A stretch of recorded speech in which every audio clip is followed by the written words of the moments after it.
ఏంటి? Fashion designer కోర్స్‌కి వెళ్తావా? అద్దంలో మొహం ఎప్పుడైనా చూసుకున్నావా? ఫ్యాషన్ కోర్స్‌కి ముందు మనం అర్హులమో కాదో అనేది చూసుకోవాలి. అర్థమైందా? అప్పటికే మొహం కందగడ్డలా మారి వర్షించడానికి సిద్ధంగా ఉన్న కళ్ళను మనసులో బాధని అదిమి పట్టింది. వస్తున్న ఏడ్పుని దిగమింగి వెంటనే ఇలా సమాధానం చెప్పింది సాధన. ఏ పనన్నా చెయ్యాలి అంటే కావాల్సింది అందం, అణకువ కాదక్కా. ఆత్మవిశ్వాసం ఉండాలి. అది నాకు బాగా ఉంది. ఇంక ఎవరు ఏమనుకున్నా నాకనవసరం. నాన్నగారు ఒప్పుకుంటే చాలు. మిగిలిన వాళ్ళ అభిప్రాయాలు నాకవసరం లేదు. కొంచెం గట్టిగానే చెప్పింది సాధన. ఆహా! అలాగా! నీకేం తెలుసు అని ఫ్యాషన్ కోర్స్‌కి వెళ్తా అంటున్నావు? ఇప్పటి వరకు కనీసం మ్యాచింగ్ డ్రెస్ వేసుకోవడం కూడా నీకు తెలియదు. అన్నీ అమ్మే చెయ్యాలి. నూనె రాసి జడ వెయ్యడం తప్ప ఏమొచ్చు నీకు? అలా అనుకుంటే ఎవ్వరూ ఎదగరక్కా. అయినా కాళ్ళు లేని వాళ్ళు పరుగుల పోటీకి వెళ్తున్నారు. చేతులు లేని వాళ్ళు పెయింటింగ్ వేస్తున్నారు. మరి వాళ్ళు అందరూ ఆగిపోయారా? నీకు చేతనైతే ప్రోత్సహించడం నేర్చుకో. లేకపోతే మానేయ్. అంతేగాని ఇలా ఎత్తి దెప్పి పొడవడం మానేయ్ అని ఇంకోసారి గద్దించింది సాధన. సాధ్య, సాధన ఇద్దరు కవల పిల్లలు. రాజారావు, రజనికి ఒకేసారి పుట్టినా ఒక్క పోలిక కూడా రాలేదు ఇద్దరికీ. సాధ్య బంగారు వర్ణమైతే సాధన నల్ల కలువ, తెల్లగా, బొద్దుగా, పెద్ద కళ్ళతో ఉండే సాధ్యని అందరూ ఎత్తి దించేవారు కాదు. రాజారావుతో సహా చాలా గారాబం చేసేవారు. దానితో చిన్నప్పటి నుండి నేనేదో గొప్ప అనే భ్రమలో ఉండేది సాధ్య. చదువు అంతగా చదవకపోయినా మాటలతో నెగ్గుకొచ్చేసేది. కాలేజీ వయసు రాగానే సహజనంగానే ఉన్న అందానికి అందరూ క్యూ కట్టేవారు. దానితో నిజంగానే తనో దేవతలా ఫీలయ్యి అందరినీ చులకనగా చూడటం, మాట్లాడటం చేసేది సాధ్య. దీనికి పూర్తి భిన్నంగా సాధన ఉండేది. ఇంట్లో అందరూ అక్కని ఎత్తుకొని తనని ఎందుకు ఎత్తుకోవడం లేదో అర్థమయ్యేది కాదు. చిన్నప్పటినుండి ఒక్క తల్లి మాత్రమే తనని కంటికి రెప్పలా కాచుకునేది. ఏ అవసరమైనా తల్లి మాత్రమే స్పందించేది. తండ్రి అన్నీ సగం సగం చేసేవాడు. కానీ సాధన ఎప్పుడన్నా బాధపడితే తల్లి దగ్గరకు తీసుకొని ప్రేమగా లాలించేది. నాన్న ఎందుకు అప్పుడప్పుడు నన్ను కోప్పడతారు? అక్కని ఎప్పుడూ కోప్పడరు. ఎందుకమ్మా? అని ఏడ్చేది. అదేమీ లేదు అమ్మా. బయట ఉద్యోగం, ఇంట్లో పనులు, నాన్నకు కాస్త ఒత్తిడి ఎక్కువగా ఉంటుంది. అందుకే అలా అప్పుడప్పుడు కోపం వస్తుంది అనేది. అయినా ఆ కోపం ఎంతసేపు? నువ్వు బాగా చదువుకొని ఫస్ట్ రావాలి. అప్పుడు ఆయన్నే నిన్ను ఎత్తుకొని ఊరంతా తిప్పుతారు అని చెప్పేది. సాధన ఆ ఒక్క మాట దగ్గరే ఆగిపోయింది. బాగా చదివి ఫస్ట్ వస్తే నాన్న ప్రేమగా దగ్గరకు తీసుకుంటారు. అంతే. ఇంకా తిన్నా, లేచినా, కూర్చున్నా చదివే. ఎంత చదివితే అంత అన్నట్టు క్లాస్‌లో ఎప్పుడు మొదటి స్థానం సాధనదే. పెద్దవుతున్న కొద్దీ సాధనకు అందరూ అక్క చుట్టూ ఎందుకు తిరుగుతున్నారు? నా దగ్గరకు ఎందుకు రావడం లేదు అనే దాని మీద అనుమానం మొదలయ్యింది. కానీ కాలేజీలో మాత్రం ఉపాధ్యాయులు బాగా ప్రోత్సాహం ఇచ్చేవారు. ఎప్పుడు ఏ అనుమానం వచ్చినా చక్కగా చెప్పేవారు. దానితో సాధన సాధ్య మీద అంతగా పట్టించుకునేది కాదు. సాధ్య మాత్రం రోజుకో డ్రెస్సు, రోజుకో ఫ్యాషన్ అంటూ వేసిన బట్ట వెయ్యకుండా తిరిగేది. చదువు ఎప్పుడో అటకెక్కింది. ఎప్పుడన్నా తండ్రి అడిగితే కల్చరల్ ప్రోగ్రాంలు అవుతున్నాయి అనేది. సరిగ్గా అప్పుడే కాలేజీలో ఫెస్టివల్ ప్రోగ్రాంలు మొదలుపెట్టారు. ఇలాంటి వాటిల్లో సాధ్య ఎప్పుడూ ముందే. అసలే చక్కదనాల చుక్క ఏమో! ఏ వేషం వేసినా చక్కగా కుదిరేది. అందుకని కమిటీ వాళ్ళు కూడా సాధ్య వెంట తిరిగేవారు. మొదటి నుంచి సాధనకు వీటి మీద అంత అవగాహన లేదు. తన లోకం చదువు అంతే. ఆ రోజు సరదాగా ఇంట్లో అమ్మతో చెప్పింది. ఫెస్టివల్ ప్రోగ్రాం కోసం నువ్వు పాల్గొంటున్నావా మరి? ఇందులో లేదమ్మా. అలాంటివి నాకు పెద్దగా తెలియదు.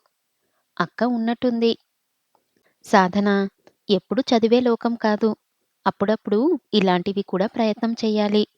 అప్పుడే మనలో ఇంకా ఏం టాలెంట్స్ ఉన్నాయో బయటకు తెలుస్తుంది. ఇంక మెదడుకు కూడా కాస్త విరామం ఇచ్చినట్లు ఉంటుంది. కొత్త విషయాలు తెలుస్తాయి. నీకిది ఒక మంచి అవకాశమనుకో. ఏదో ఒకటి కానీ ప్రయత్నం చెయ్యి అంటూ గట్టిగానే చెప్పింది. ఆలోచనలో పడిన సాధన అమ్మ చెప్పింది కూడా నిజమే అనిపించింది. వెంటనే ఒక పౌరాణిక కథకి పేరిచ్చింది. సాధ్య, సాధ్య స్నేహితులు అందరూ ఆట పట్టించారు. నీకేం వచ్చు అంటూ. పేరుకు అక్క అయినా సరే ఏనాడు సాధనతో ప్రేమగా లేదు. ఇంకా చెప్పాలంటే తనని అలా ఉండమని కూడా ఎవ్వరూ చెప్పలేదు. తల్లి ఎప్పుడన్నా చెప్పడానికి చూసినా తండ్రి తోసిపారేసేవాడు. పెద్దయ్యాక వాళ్ళే తెలుసుకుంటారు అంటూ. ఎప్పుడైతే అక్క ఆట పట్టించిందో సాధనలో పట్టుదల పెరిగింది. తప్పకుండా చూసి చూపిస్తా అంటూ మనసులోనే సంకల్పం చేసుకుంది.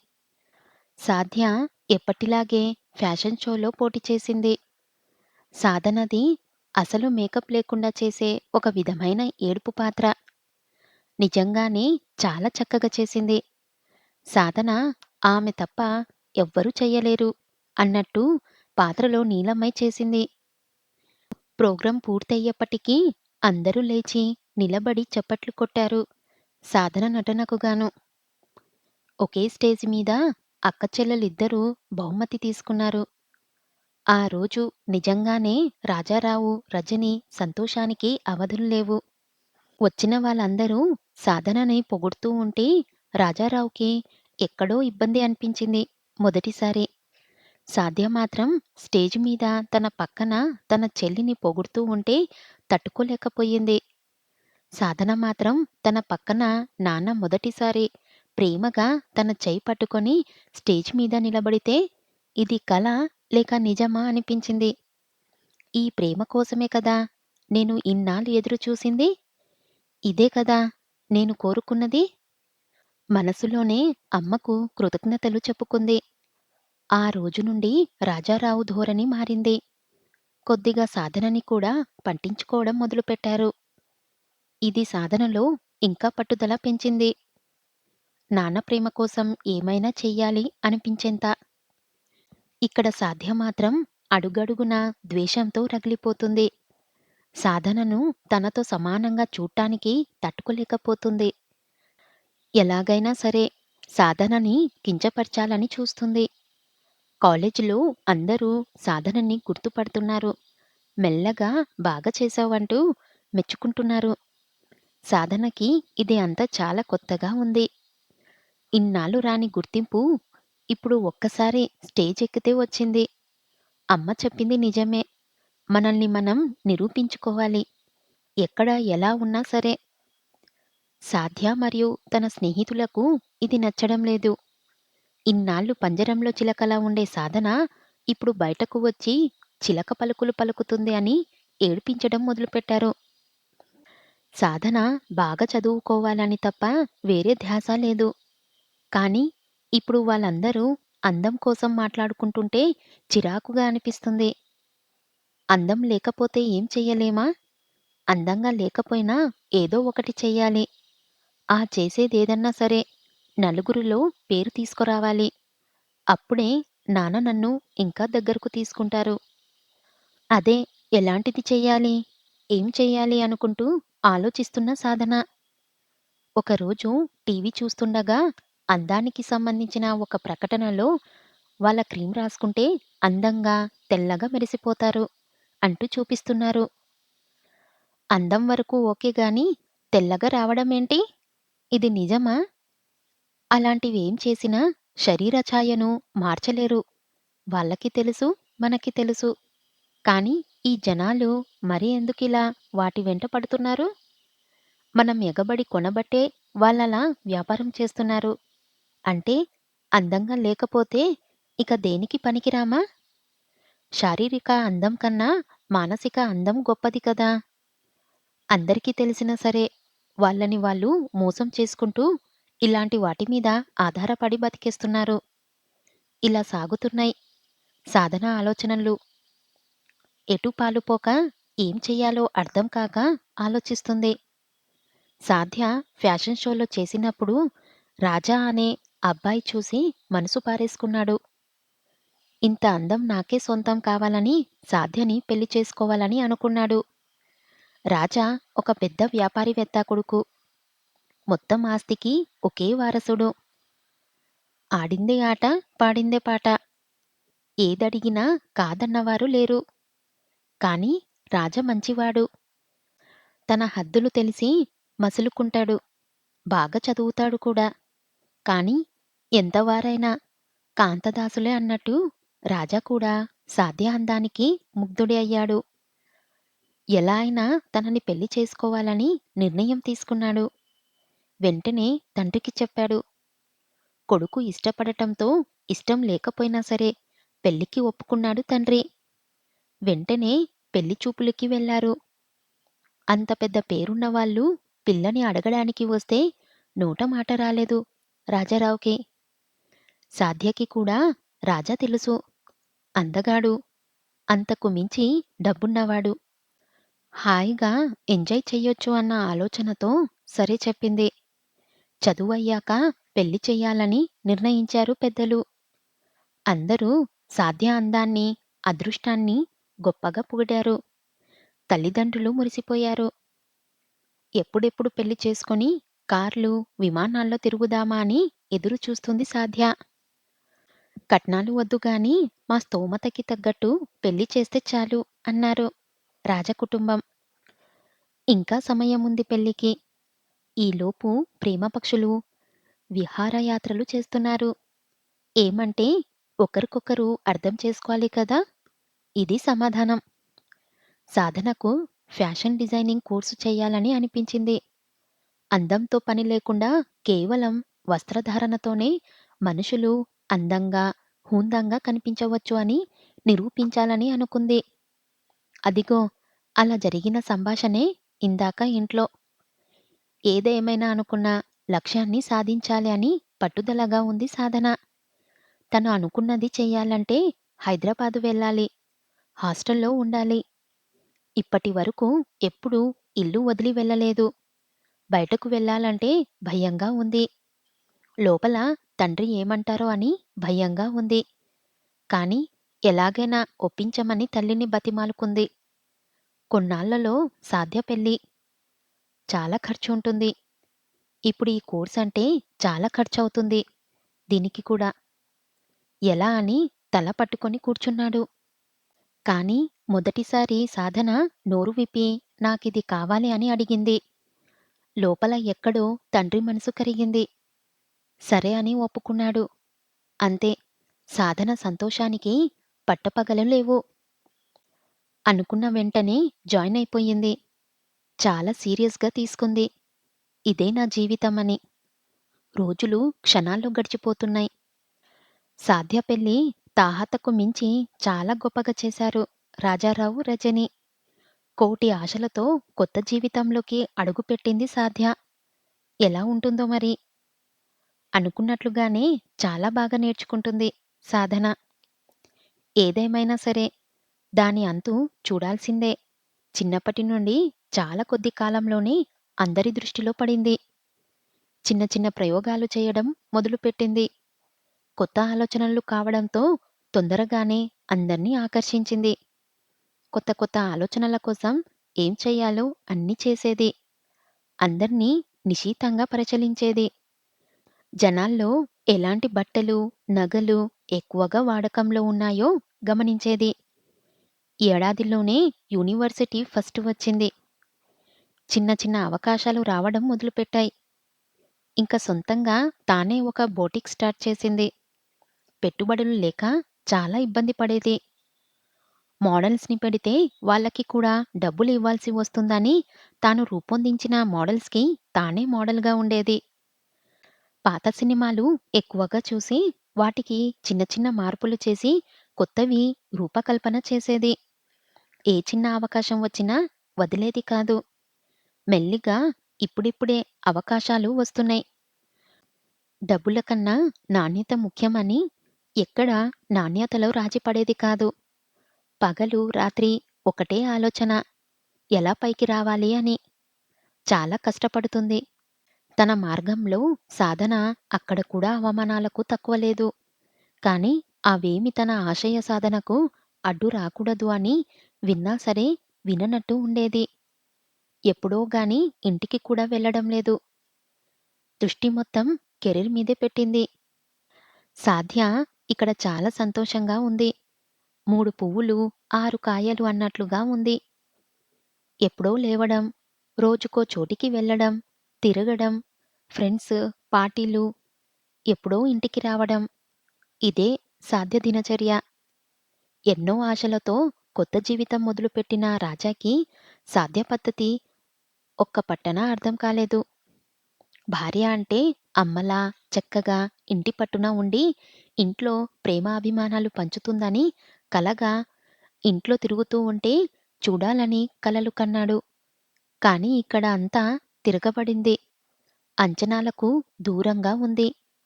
అసలు ఇంటి పట్టున ఉండటానికే సాధ్య ఇష్టపడటం లేదు. ఎంతసేపు రెడీ అవ్వడం, తిరగడం. అత్తమామలు కూడా బాగా విసిగిపోయారు సాధ్య పద్ధతిలో. ఈలోపు సాధ్య నెల తప్పింది. అందరూ చాలా సంతోషించారు. కానీ ఇప్పుడిప్పుడే పిల్లల్ని కనడానికి సాధ్య ఇష్టపడలేదు. జీవితాన్ని ఇంకా బాగా ఎంజాయ్ చేయాలని అనుకుంటుంది. ఈ విషయంలో బాగానే వాదనాలు జరిగాయి. అలిగి పుట్టింటికి వచ్చేసింది సాధ్య. పిల్ల ప్రవర్తనకి ఏం చెయ్యాలో తెలియక తల పట్టుకున్నాడు రాజారావు. ఏదేమైనా వారసుడిని కావాల్సిందే అని రాజ తల్లిదండ్రులు పట్టుపట్టారు. రాజా ఎంత నచ్చజెప్పాలని చూసినా సాధ్య వినలేదు సరికదా. ఇంకా తలబిరుసు సమాధానాలు చెప్పింది. సాధ్య జీవితం ఏమైపోతుందో అని బెంగ పట్టుకుంది రాజారావు రజనికి. సాధన కెరీర్‌లో ఒక్కో మెట్టు ఎక్కుతుంది. చాలా బిజీ అయిపోయింది. వర్కర్‌ని పెట్టుకుంది. తను రూపొందించిన డిజైన్స్‌కి సాధననే మోడల్. దానితో ఆ మాత్రం, ఈ మాత్రం రంగు తక్కువ ఉన్నవాళ్ళు కూడా ఈ మోడల్స్ బాగా నప్పాయి. ఇక ఆ నోట, ఈ నోట సాధన పేరు మారుమోగుతుంది. చూస్తుండగానే ఒక పెద్ద డైరెక్టర్ తన సినిమాకి గాను వస్త్రాలు రూపొందించడానికి సాధనకి అవకాశాలు ఇచ్చాడు. ఇన్నాళ్ల కల ఇప్పటికి తీరుతుంది. ఇక తన శాయశక్తులా కష్టపడుతుంది. పగలు, రాత్రి తేడా లేకుండా. తన నిబద్ధత చూసిన ఆ డైరెక్టర్ తన మరో 2 ప్రాజెక్టులకి తనకే అవకాశం ఇచ్చారు. ఇప్పుడు సాధన చాలా పేరున్న డిజైనర్. సాధన అంటే తెలియని వారు లేరు. ఇక్కడ సాధ్య. కాపురం పరిస్థితి చాలా బాధాకరంగా తయారయ్యింది. రాజారావుకి అంతర్మాధం మొదలయ్యింది. ఒకేసారి పుట్టిన పిల్లల్లో ఎంత తేడా? ఎక్కడ తప్పు జరిగింది? నా పెంపకమేనా? అప్పటికి రజని చెబుతున్నా వినలేదు.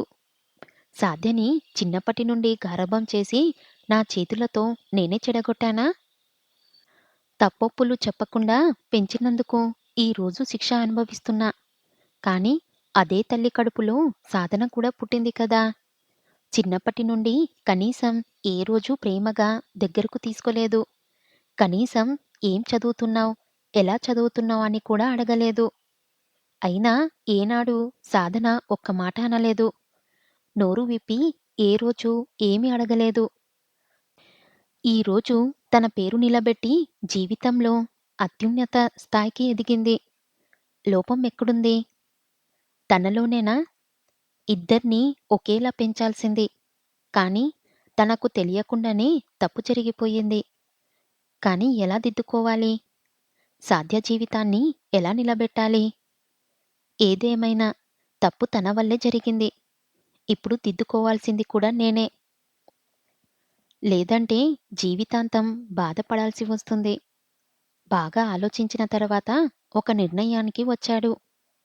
తప్పకుండా అమలు చెయ్యాలని లేచాడు. మరుసటి రోజు సాధ్య దగ్గరకు వెళ్ళాడు రాజారావు. ఫోన్లో సీరియస్‌గా గేమ్ ఆడుతుంది.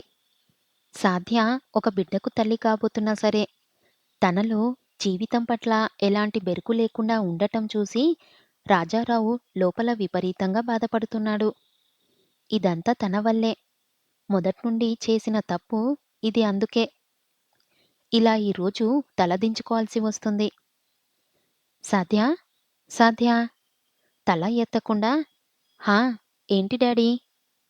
నీతో మాట్లాడాలి. హా! అవునా? సరే చెప్పండి.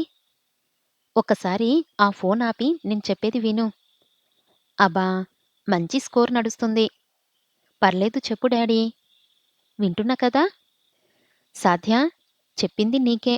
అర్థం కాలేదా? ఫోన్ ఆపమని చెప్పాను కదా! ఎప్పుడు లేనిది తండ్రి గొంతు గట్టిగా వచ్చేసరికి సాధ్య టక్కున ఫోన్ పక్కన పెట్టి చూసింది. ఇదే సరైన సమయం. సాధ్య, మీ ఇంటికెప్పుడు వెళ్తున్నావు? అదేంటి డాడీ అలా అడుగుతున్నారు? రాజా వచ్చి తీసుకెళ్తే వెళ్తాను. అప్పటికే రజని అక్కడకు వచ్చింది. తన వల్ల తప్పు జరిగితే తప్పకుండా అలాగే చేసేవాడు. కానీ ఇప్పుడు వెళ్ళవలసింది నువ్వే. మమ్మీ, నాకేం అంత గతి పట్టలేదు. నీకు కష్టంగా ఉంటే చెప్పు.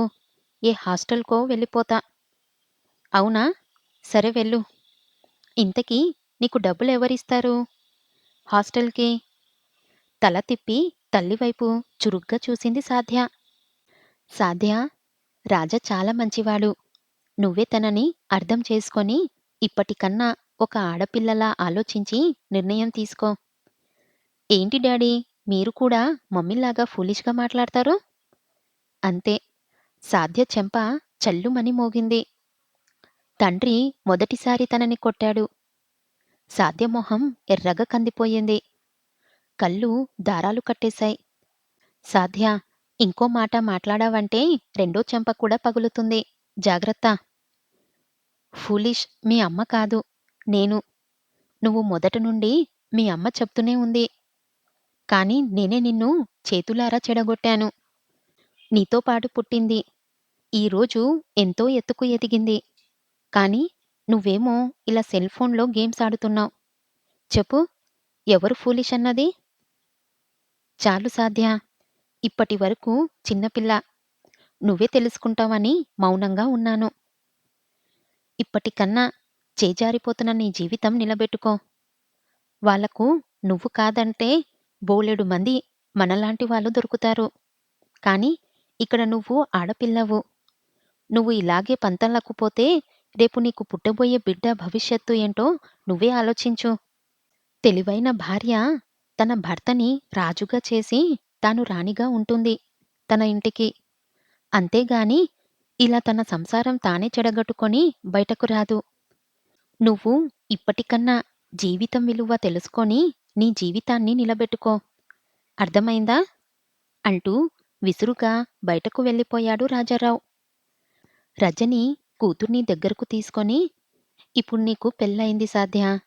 నువ్వు తీసుకునే నిర్ణయం నీ జీవితాన్ని మాత్రమే కాదు, 2 కుటుంబాల పరువు ప్రతిష్ఠ కూడా, 2 వైపులా చక్కని సంబంధాలు ఉంటేనే రేపు నీ బిడ్డకి భవిష్యత్తు బాగుంటుంది. ఆలోచించుకో అని చెప్పి వెళ్ళిపోయింది. సాధ్య ఆలోచనలో పడింది. పొద్దున్నే పేపర్లో వార్త చూసి ఆనందంతో రజనీ రజనీ అని కేక వేశాడు రాజారావు. ఏంటండి ఉదయాన్నే అలా గట్టిగా పిలుస్తున్నారు? ఏమైంది? నువ్వే చూడు అంటూ పేపర్ చేతికిచ్చాడు. సాధనకి ఉత్తమ డిజైనర్‌గా అవార్డు వచ్చింది. పెద్ద పెద్ద అక్షరాలతో మొదటి పేజీలో వేశారు. రజనికి సంతోషంతో మాటలు రాలేదు. ఈలోగా ఫోన్ మోగింది. అవతల నుండి సాధన. అమ్మా! అవార్డ్ ఫంక్షన్‌కి డేట్ ఇచ్చారు. నీకు, నాన్నగారికి టికెట్లు బుక్ చేశాను. బయలుదేరి రండి అంటూ. ఆ మాట వింటున్నే రాజారావు కళ్ళు పశ్చాత్తాపంతో కన్నీరు రూపంలో బయటకు వచ్చాయి.